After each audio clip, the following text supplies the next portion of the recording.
Good morning and welcome to the First Unitarian Society of Madison. My name is Kelly Crocker and I'm one of the ministers here. Today I'm joined by my colleague, the Reverend Kelly Asprooth-Jackson, and by the worship team of Linda Warren, Drew Collins, Stephen Gregorius, and Daniel Carnes. A special welcome and thank you to Olivia Montgomery, our special guest on today's piano duets. And thank you to all those volunteering in many roles today, our greeters and ushers, our hospitality providers, our lay ministers, and our sound technicians. At First Unitarian Society, we question boldly, listen humbly, grow spiritually, act courageously, and love unapologetically. If you're visiting us today, welcome. We're so very glad that you are with us. If you would like more information about our congregation, please stop by the welcome table located in the Commons through these doors to your right. And we hope that you'll be able to stay and join us for coffee hour immediately after service, which is also in the Commons. For those of you connecting with us virtually today, welcome to you as well. We're so very glad that you are with us. We hope that you'll take a moment to watch the announcement slides immediately after service to find out more about what's happening here at First Unitarian. Our social justice ministry teams would like you to know that they are hosting a conversation with State Senator Kelda Royce Monday evening, 7 o'clock over in the Landmark Auditorium. You can find out more about that conversation with Kelda in the red floors on our website.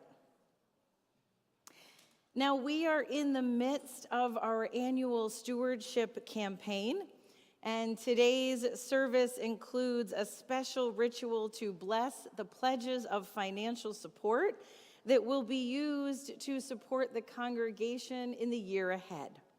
Shortly before our children depart for classes, you will all be invited to come forward to these large bowls here in front. Some of you brought pledge forms with you that you picked up last week, and if they are completed, we're so grateful to receive them. You may have also gotten one of these forms from the ushers on the way in. These forms, if you haven't remembered your pledge card that you picked up, you can use this for that same purpose and make your pledge on here, drop it in the bowl. The other thing about these cards is that they list time and talent commitment. So we always think of this stewardship campaign in terms of our time, our talent, and our treasure. Our treasure, of course, is that financial contribution, but we are also, of course, looking always for volunteers. So if you have made your pledge already, please take a look at this. Think about what you would like to do here. Are you really interested in teaching one of our kids' classes? Are you interested in being on a ministry team? Do you want to learn the mysteries of the kitchen and how coffee magically appears week after week? I mean, how many of us are here for the coffee, right? I mean, we can be honest with each other. So any way that you would like to get involved in terms of volunteer energy, that would be great. Kiddos, these forms are for you too. You can write on the front. You can also draw on the back. Grown-ups, you can draw on the back too, if you'd prefer. Maybe you want to help welcome new kids, or maybe you say, my family would like to call up new families who just register and say, hey, what do you want to know about classes? Or maybe there's something else you want to help with around here. You fill them out. These are for everyone. Please do come forward during that time. Kelly and I have a little gift we would like to give to everyone on behalf of the congregation. And I see that Gail is in the hallway, in the aisle. If you would like one of these forms, raise your hand, and Gail will bring one around to you. And while she does that, I invite us to join together in a moment of silence as we center ourselves and bring ourselves fully together in this time, joining together once again in community.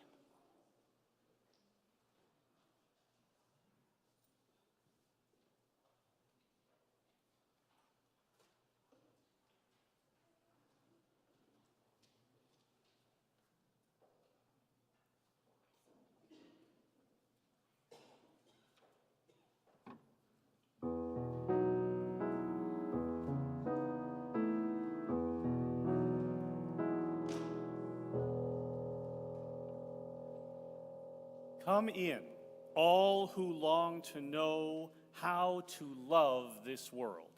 How to keep eyes open, hands unclenched, arms wide.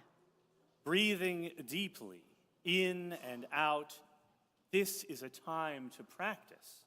Because there is still so much good and beauty and joy. But it can be hard to keep telling this tale with all the news and the wind and the rain and the trembling earth. Who wants to love this life anyway?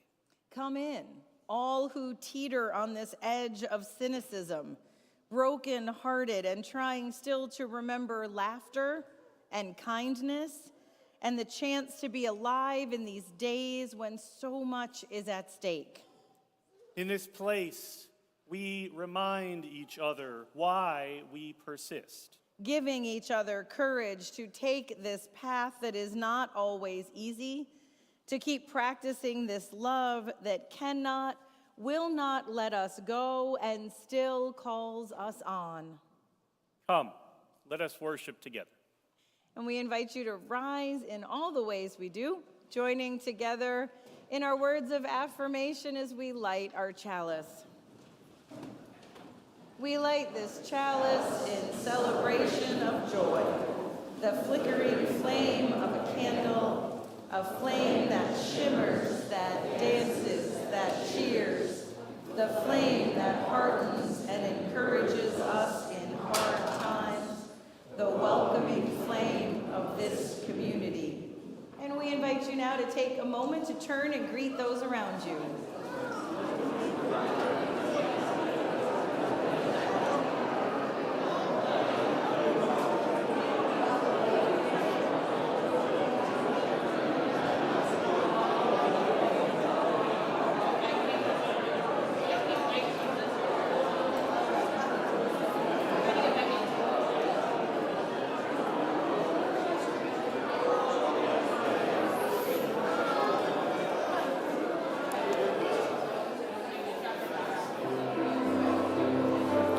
Good morning. Let's sing together our opening hymn, number 361, Enter, Rejoice, and Come In.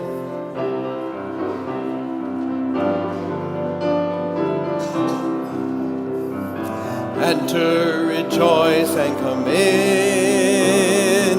Enter, rejoice, and come in. Today will be a joyful day. Enter, rejoice, and come in. Open your ears to the song. Open your ears to the song. Today will be a joyful day. Enter, rejoice, and come in. Open your hearts, everyone. Open your hearts, everyone. Today will be a joyful day. Enter, rejoice, and come in. Don't be afraid of some change. Don't be afraid of some change. Today will be a joyful day. Enter, rejoice, and come in. Enter, rejoice, and come in. Enter, rejoice, and come in. Today will be a joyful day. Enter, rejoice, and come in.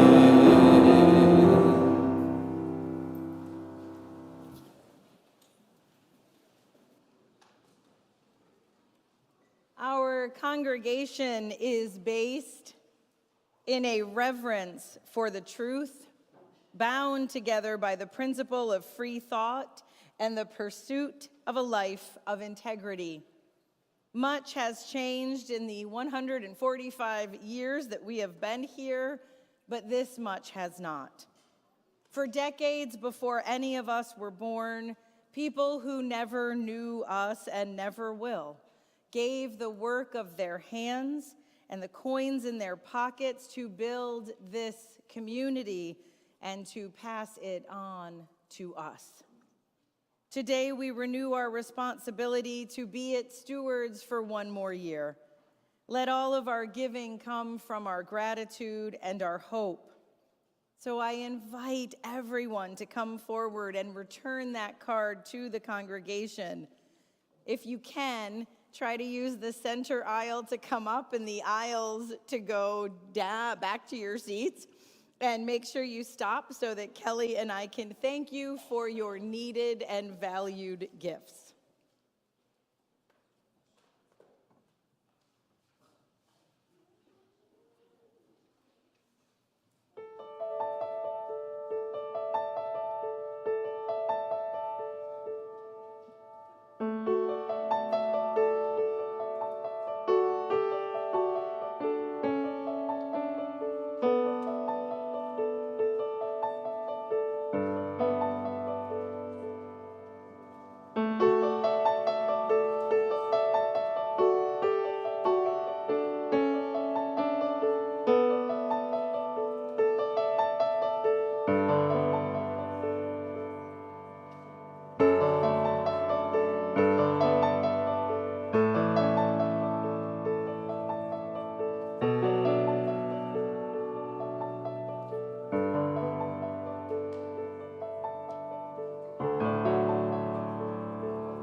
All money is made out of work.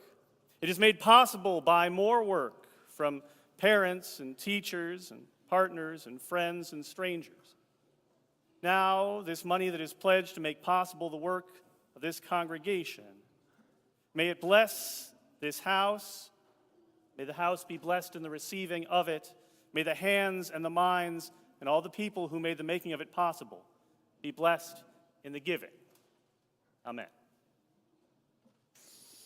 And now let's sing our children on their way to their classes.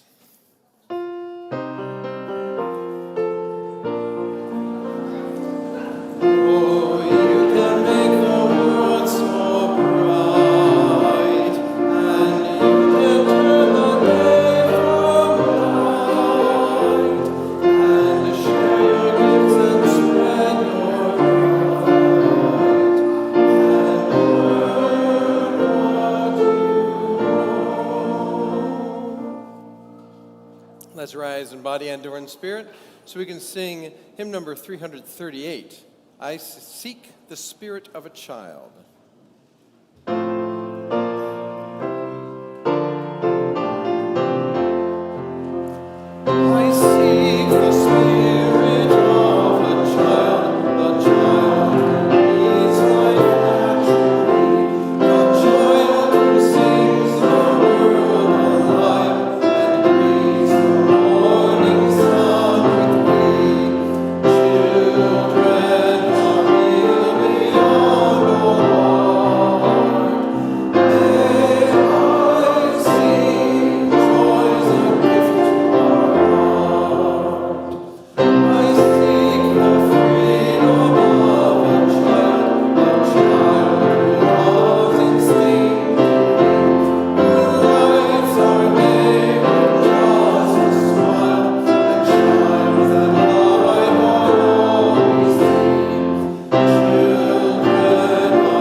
Inspiration from Margaret Rankel. We are creatures built for joy. At the very saddest funerals, we can hear a funny story about our lost beloved, and God help us, we laugh. We can stagger out of an appointment where a person in a white coat has given us the news we think we cannot bear to hear, and still, we smile at the baby in the checkout line, clapping her chubby hands at the balloons by the cash register, or kicking her feet in joy at a stranger's smile. This is who we are, the very best of who we are. The world is burning, and there is no time to put down the water buckets. For just an hour, put down the water buckets anyway. Take your cue from the bluebirds who have no faith in the future, but who build the future nevertheless, leaf by leaf and straw by straw, shaping them and turning them into a sheltering roundness, perfectly fitted to the contours of the future they are making. Turn your face to the sky. Listen. The world is shivering into possibility. The world is reminding us that this is what the world does best: new life, rebirth, the greenness that rises out of the ashes.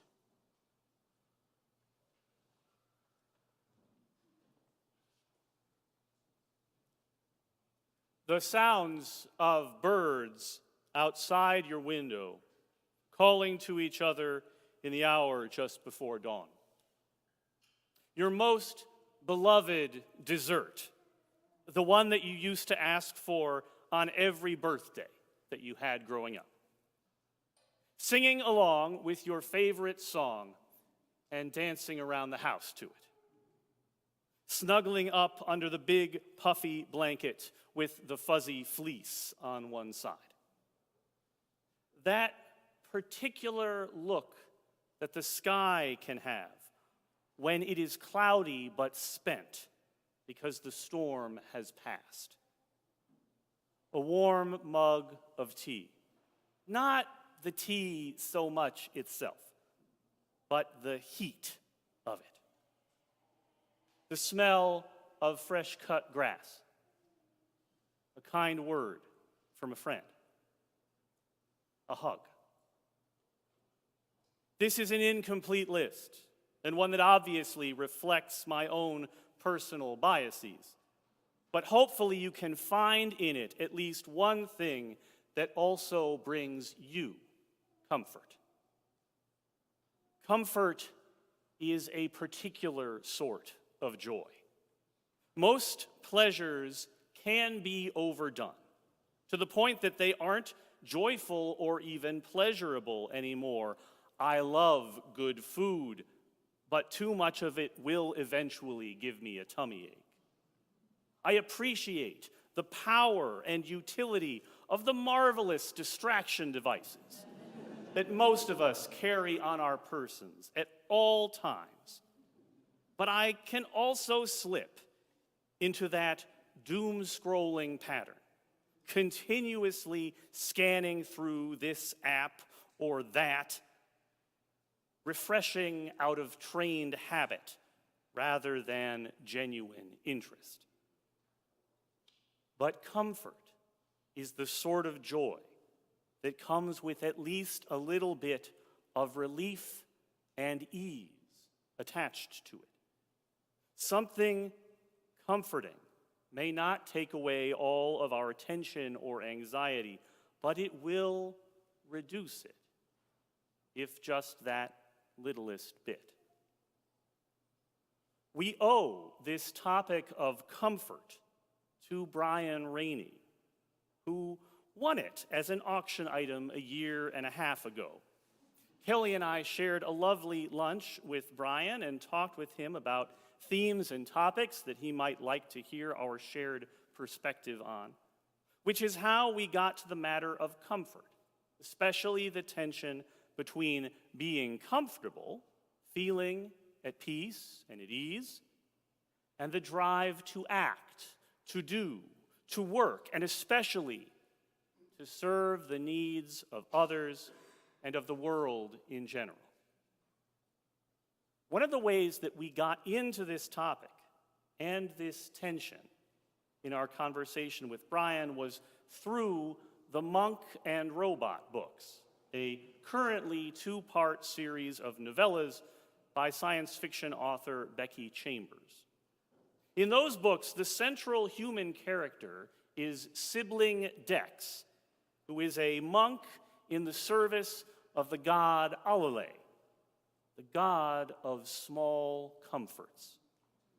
Dex's religious calling is to both experience comfort themselves and to share that same feeling with others. At the beginning of the story, sibling Dex's work is to tend to a rooftop garden in their urban monastery, a place which produces both food and tranquility to share with others. But they are restless about it, and so they abruptly change their vocation to that of a tea monk, a sort of itinerant chaplain who goes from town to town, offering a listening ear to people who want to share their thoughts and their problems, all while serving them tea. The world of this setting is an ecological utopia. Humans live in balance with the planet that the story is set on, which is technically a moon. Someone out there has read this and will correct me if I don't. Note, it's a moon. There is no scarcity. People work only out of a desire to help and to fill their time with purpose.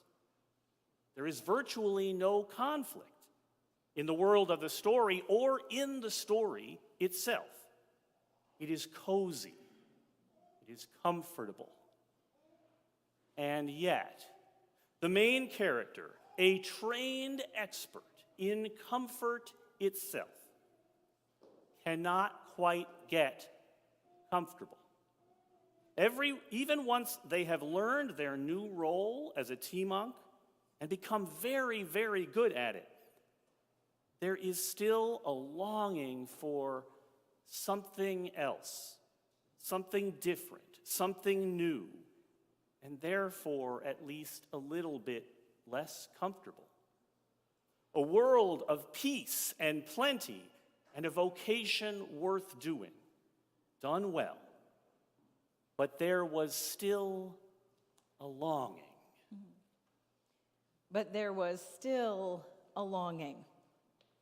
In our conversation with Brian and learning about these monk and robot books and this longing, I thought of the familiar reading from Richard Gilbert, who said, "I rise in the morning torn between the desire to save the world or to savor it, to serve life or to enjoy it, to savor the sweet taste of my own joy or to share the bitter cup of my neighbor, to celebrate life with exuberant step or to struggle for the life of the heavy laden.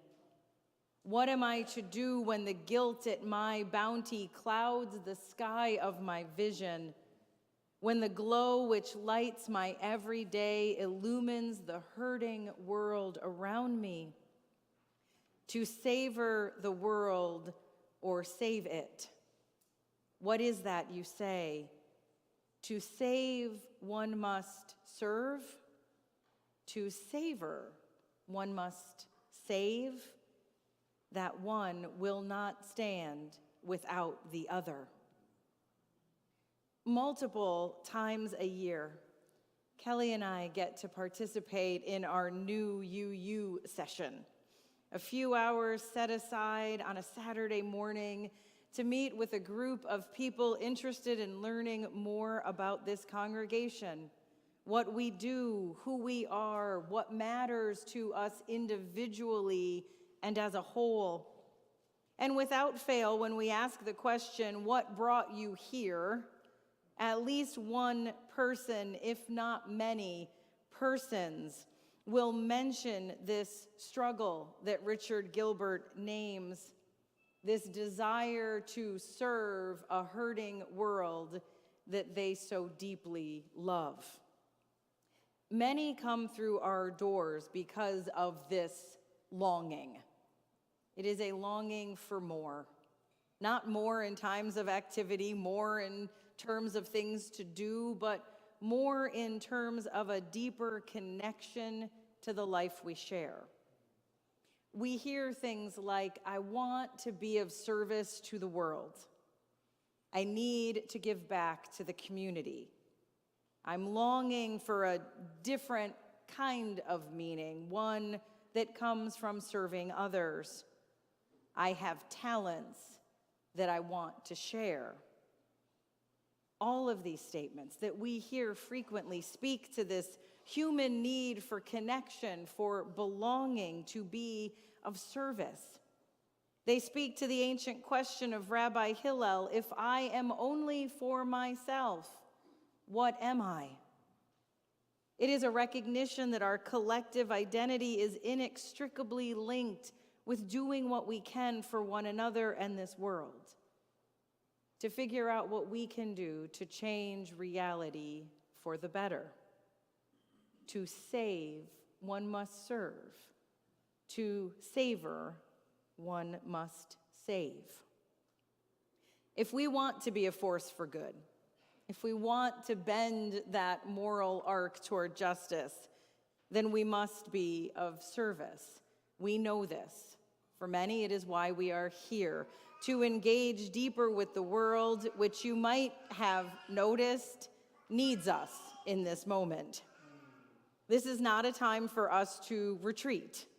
It is a time to show up and speak out and do what we can to protect the vulnerable, to offer mercy, to do the work of repairing the world. Yet that second sentence is illustrative, the other side of some metaphorical coin. We must remember to savor the beauty of the world as well, to enjoy the world to the fullest, to wake in the morning and give thanks for sunrise and bird song, to witness the beginning of spring and feel a piece of our very selves thawing as well, to see joy as an act of resistance. And to do this, to savor, we must save. We must see ourselves as co-creators with life itself, with service coming from a place of deep connection, from a place of wholeness. As Rachel Naomi Remen has said, holy service is seeing the wholeness within another and within ourselves and within life itself, and collaborating with that wholeness, not from obligation, not from guilt, but from a place of joyful responsibility. Our colleague Lynn Unger wrote a poem this week in honor of all the rallies held around the nation yesterday. It is called April 5th. She says, I don't know how this all turns out, and neither do you. But I have to confess, it doesn't look good. I wish we were headed for a picnic, for a waltz in the park. I wish we were not ruled by broken men who want to damage everything that they cannot possess. I wish I could tell you what we do now. The street is littered with the petals of cherries that bloomed before the big wind came. Tonight there will be frost, and tender buds will burn. But still, the woods are unfolding into green, and just outside my door, some frog is bellowing for all he's worth. Who knows what happens next? All I can tell you is that the fields are ablaze with dandelions who have never known the meaning of defeat. This is the challenge of our Unitarian Universalist faith: to walk the line between the beauty and the brutality, to live open-hearted and broken-hearted, feeling it all, seeing it all, not denying either the goodness of this life or the injustice and cruelty we see each day. This is not easy work. It can be exhausting to do this day after day. So how do we sustain ourselves in the struggle? How do we hold on to ourselves in the whirlwind of our work for justice? Well, in the second of the Monk and Robot books, we find this line, which is presented as a theological imperative. Welcome comfort, for without it, you cannot stay strong. I think this underlines the importance of comfort as a means of sustaining the struggle to change the world, or simply to live in it. Comfort is a necessary tool in that struggle because comfort gives us strength for the struggle itself. Now again, let us not equate comfort simply with pleasure. Pleasure is a very fine thing in general. It is okay to feel good. It is okay to want to feel good. But comfort is a particular sort of pleasure that comes inflected with peace. At times of crisis and conflict and high uncertainty, comfort is where the calm comes from. So to that incomplete list of cozy pleasures that I offered you at the beginning, we might add ritual, congregational singing, and all of the attendant elements of religious life. Faith and hope can both be deep wells of comfort in trying times. The warm mug of tea and the hug from a friend, the words of poets, ancient and modern, who have been through some stuff before, just like we are going through it now. These are not just coincidentally related, they are at root the same. The line between the sacred and the secular is an arbitrary one. And what is most precious on either side of that line is whatever gets you through the hard night. I think we all know at some level what burnout looks like. And most of us, if not all of us, what it feels like. In a world as wounded as ours, the potential to overwork to the breaking point is always, always there. Well before I read the first of the Monk and Robot books, I lost count of the number of Unitarian Universalist ministers who had recommended it to me, or had gushed about it at some collegial gathering or another. I wondered why this particular novella had captured the attention and affection of so many of my colleagues.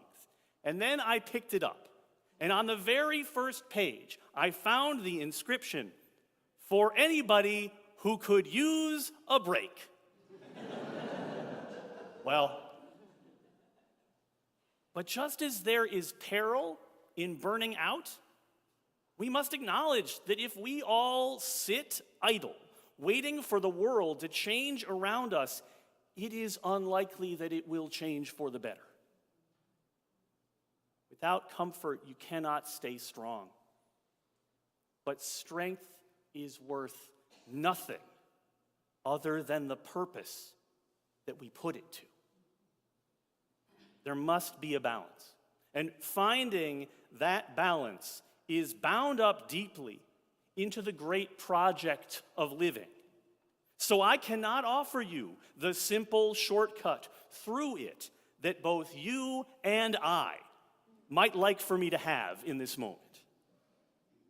But I do have a few words that I return to often from the great preacher and theologian, Howard Thurman. He said, "Don't ask what the world needs. Ask what makes you come alive and go do it.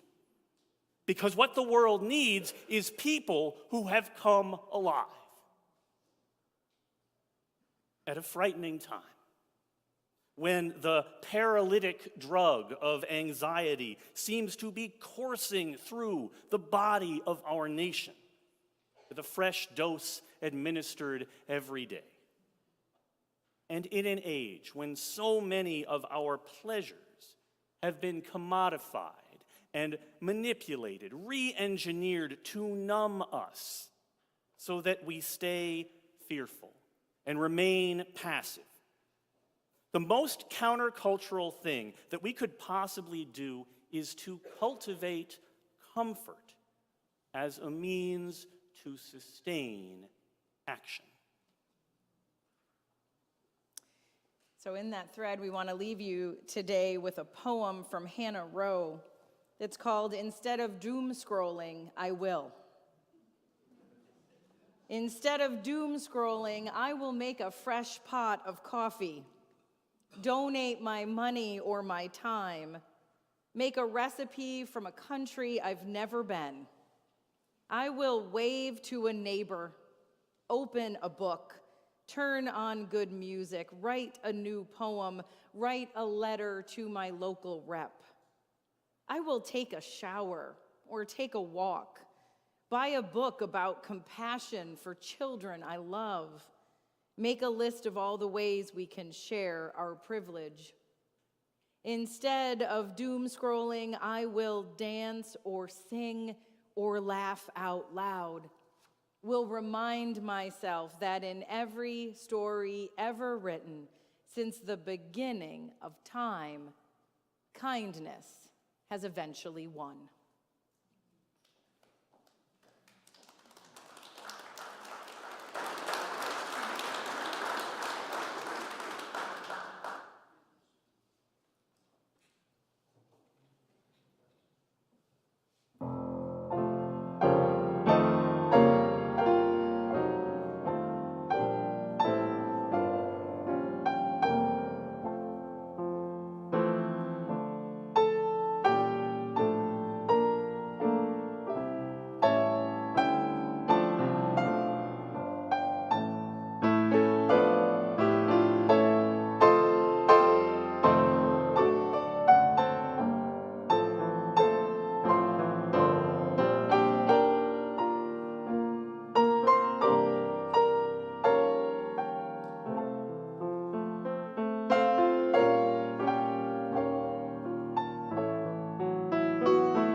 Now invite forward Matt Fox to share a perspective in support of our stewardship campaign.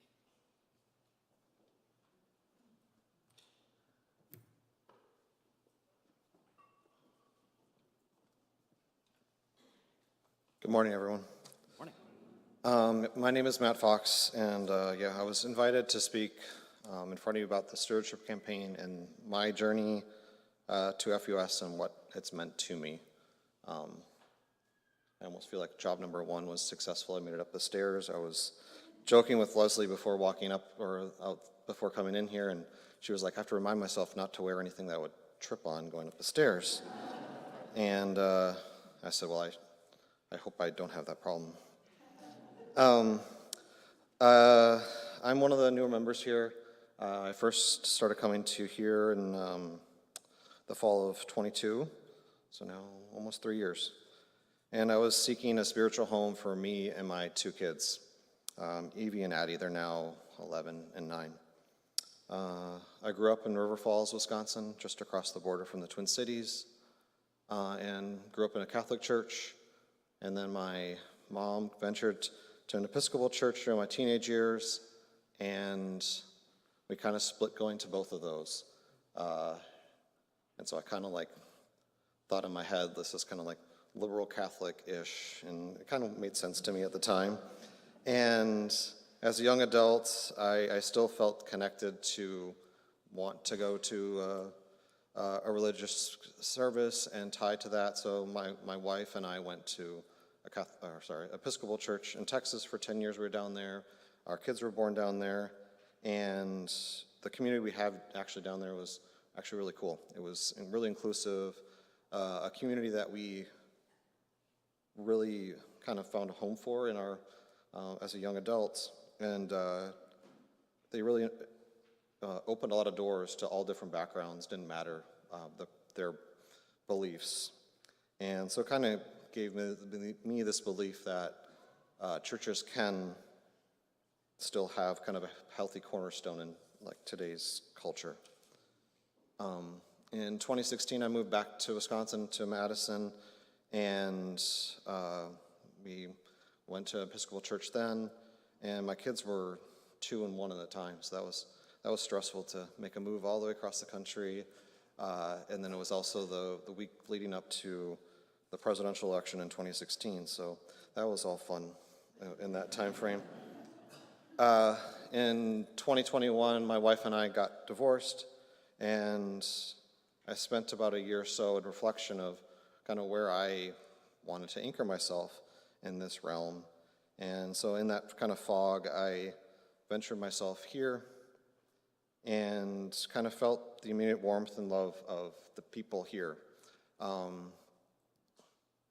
It's kind of funny when you just walk into a place and you're like, oh, this feels right. You know, it's nothing. I'm a data and engineering person, and you can't put that in data. So that first weekend, I met the Ryan Joy family. I talked to Alyssa, and she told me all about the adventures and joys that she's had here in the EU community and what that's brought to her family. And so I thought, well, maybe it could work for mine. My kids have been in CRE now for about 2.5 years. I've taught CRE for the last 2 years. I'm actually teaching today. They have to swap me out here for the last couple minutes.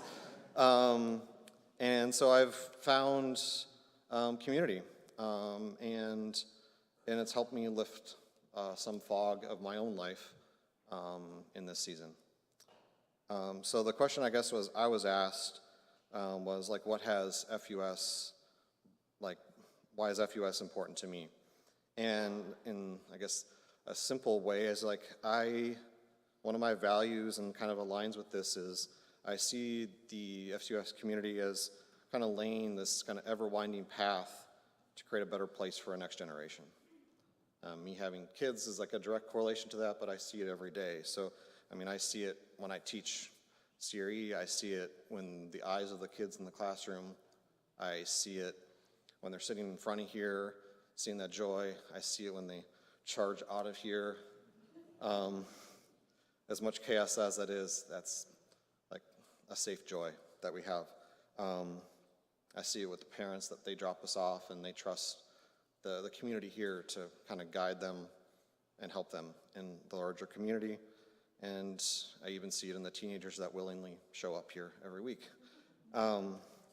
So I guess to kind of close with is, with all kind of this indirect and direct noise that we have in the larger world, and some of it does directly impact many of us, I do believe in what we have here, and I see kind of the impacts that we all have. That's all I have. Thank you.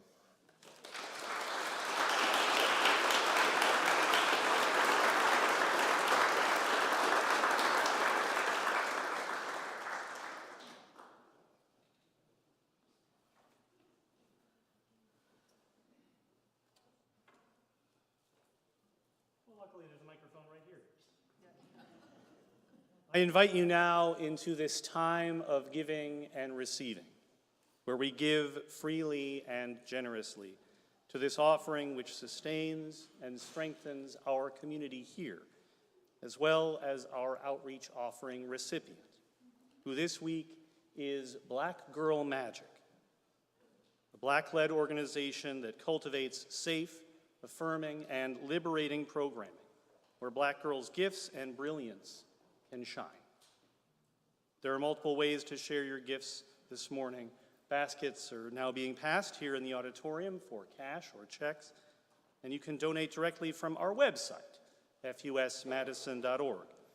You'll see on the screen our text to give information as well. We thank you for your generosity and your faith in this life we create together.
I wish you could see their hands from the angle that we have. It is mighty impressive. Each week we gather together, bringing with us all that lives inside our hearts, the joys, the losses, and the celebrations of our days. We share them here, knowing they are held in care and in love. We light a candle in honor of the Trans Day of Visibility this past Monday. For our trans and non-binary siblings, we pray for comfort, safety, and moments of joy during this time of fear. May you know yourself beloved, holy, and whole, and embraced by the warmth of this community. We light a candle for the people of Myanmar and Thailand after last week's devastating earthquake. In a region fraught with political crisis and brutal war, we pray for safety and comfort and peace. We light a candle for the life of Wanda Williamson, longtime FUS member who passed away on Friday, March 7th. Wanda devoted herself to the growth and vitality of FUS in the 1960s, and we are grateful for her passion and dedication to this congregation. Among many other roles, Wanda was instrumental in the creation of the FUS Foundation. We send our love to her family as they grieve her death and celebrate her amazing life. And we light a candle for all that lives in our hearts, the joys, the losses, the sorrows, the celebration, and for the love that remains within and among us through it all. We invite you to join us in an attitude of meditation and prayer with these words from Tess Baumberger. We all have those days of no flowers, just weeds. You know the kind I mean. The days when the trials and tribulations seem most present. The days when the commitments we make exceed the time we meant to give, and yet it is all such good work and there's always more to do. The days when someone is snarky and we snark right back. The days of our own mistakes that we cannot admit to ourselves. The days of criticism we take too much to heart, ignoring all previous and future praise. The days when we simply cannot summon compassion for those who push our buttons, no matter how hard we try to do so. We all know the days of no flowers in our life, when the weeds rise up and seem to choke out the beauty. Then there are the days of more flowers than the vases can hold. You know these days too. The days of fun and productivity where creativity is queen in loving and thoughtful ways. Days when everything flows. The days when people treat one another gently, even when someone is snarky, even if someone is you. When a thoughtful silence wraps you and them in a holy moment of connection. The days when you can take criticism with a grain of salt and praise and positive feedback with a thankful open hand. The days when exactly the right thought, word, action occurs to you at exactly the right moment, and you think it, say it, do it, and you witness something opening up inside you or in another person or in the garden spaces between you. These are the days of too many flowers for any vase to hold. May this be a day of too many flowers for you.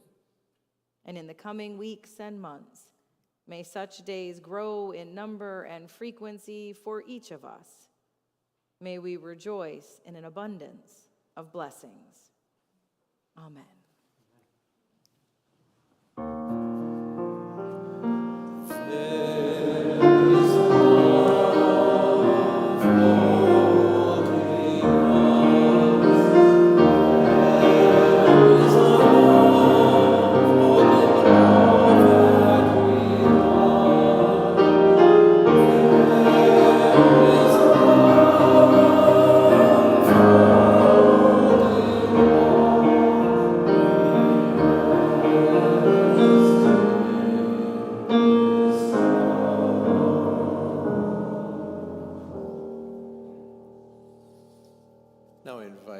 us all to rise in body and/or in spirit so we can sing our closing hymn, number 128, For All That Is Our Life.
May your heart dance in wisdom and wonder.